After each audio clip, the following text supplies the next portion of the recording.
Right, so many questions around the possibility of Nigeria achieving 2 million barrels per day oil output. Well, we have a lawyer and a Rise News analyst, Frank Tietie, joining us to examine the issues hindering the nation's crude production. Thank you so much for joining us. Good to see you again on a Friday like this. So, fundamental question, what are the chances of Nigeria actually achieving this goal by year end? 2 million barrels per day against the issues of oil theft, there's insecurity and other challenges. Very far from it, even though the solution is very close as well.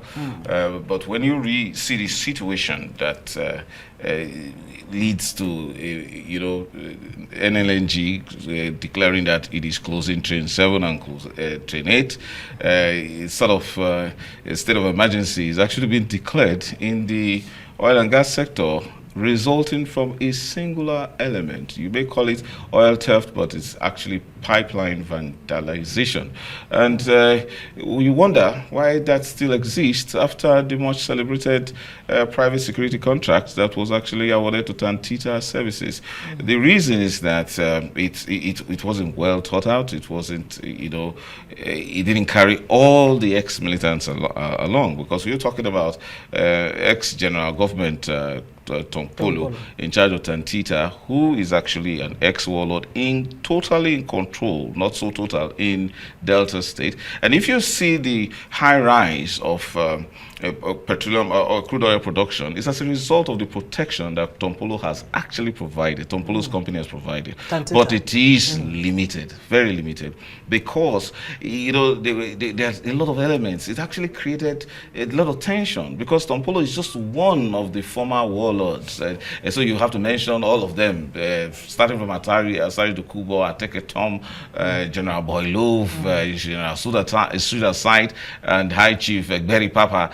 All of these guys had large number of militant soldiers who were following them, who were actually the activist element in the Niger Delta struggle. So with their conversion, as a result of the amnesty program, which has recorded quite a lot of success, and to single out one person and give him who is just from one state and give him all the contract actually has created a lot of disgruntled element. Now, what I do know as a solution, which is very practical, is that from Ondo State through Edo State to Delta, Bayelsa, River State, you have various ex-warlords with a number of militants who have been converted. Some of them have become very good men. Shooter Side is now an entrepreneur. Berry Papa is now running NGOs, creating community programs.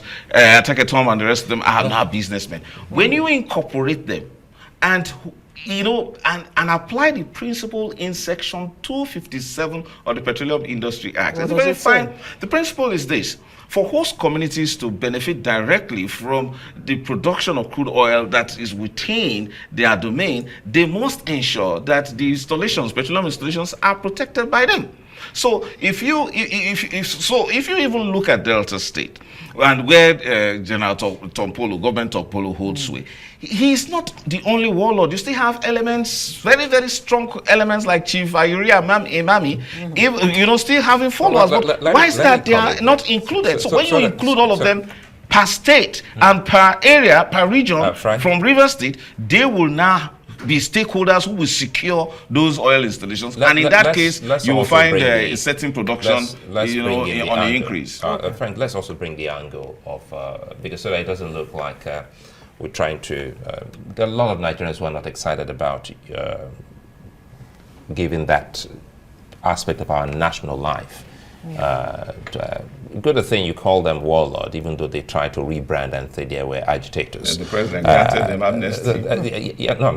So the theme here is, I'm trying to also look at another aspect, because you've raised a very important point that it should be looked into holistically, because we're still piping petroleum products, and it cuts across different geopolitical zones. Yes. As we do that, we saw yesterday the Navy, what they have recorded so far.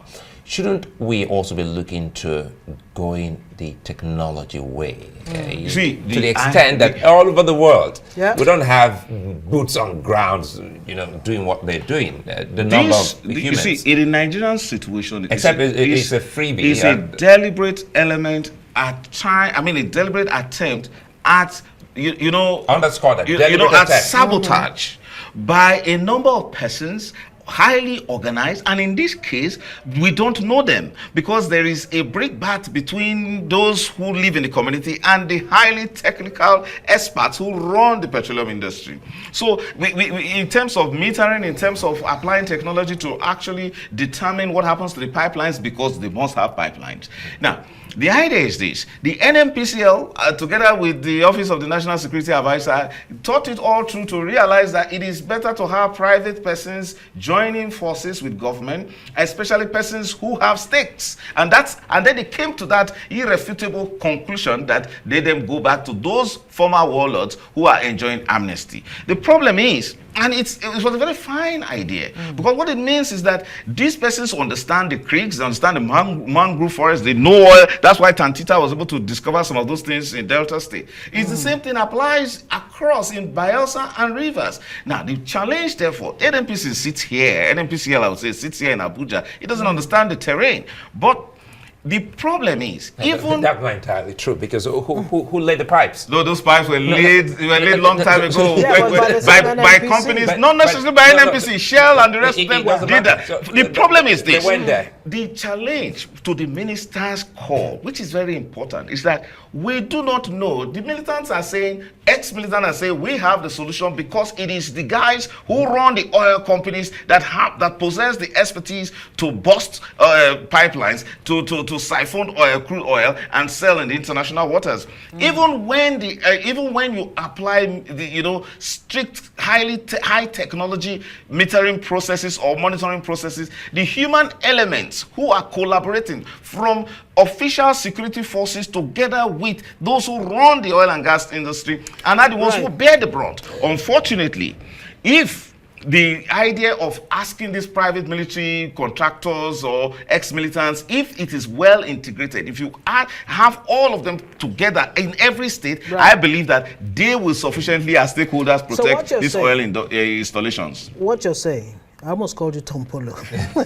I just had that name at the top of my head.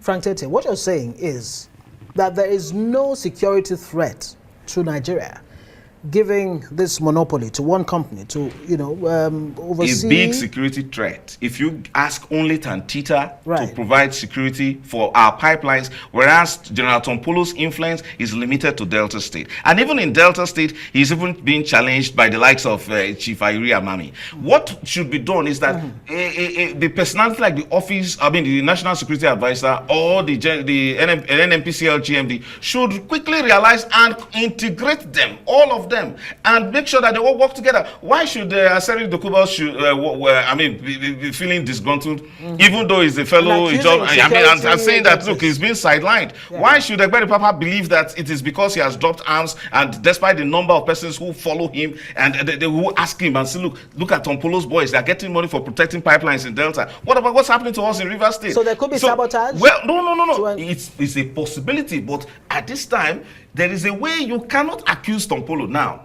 Because Tompolo is a stakeholder in protecting pipelines in Delta State. You cannot accuse. In fact, he has delivered. The same thing you can hold as Seketom. You can hold General Boylof. You can hold Asari Dokubo if you give them responsibilities to protect this. After all, you're paying them. You're offering services. The same thing applies to Egberi Papa, who has a number of persons that are looking up to him. And in fact, the problem is that they are quarreling among themselves because they think that they are collecting Tompolo. Their leaders are not doing enough to secure contracts for them. Frank, so the minister can help. It stinks. It does. It does stink. It can stinks. say that again. It's just been practical. Because in the long term, what does it mean for Nigeria? But we'll have to leave it there, Frank Tietie. Thank you very much. A lawyer and a Rise News analyst.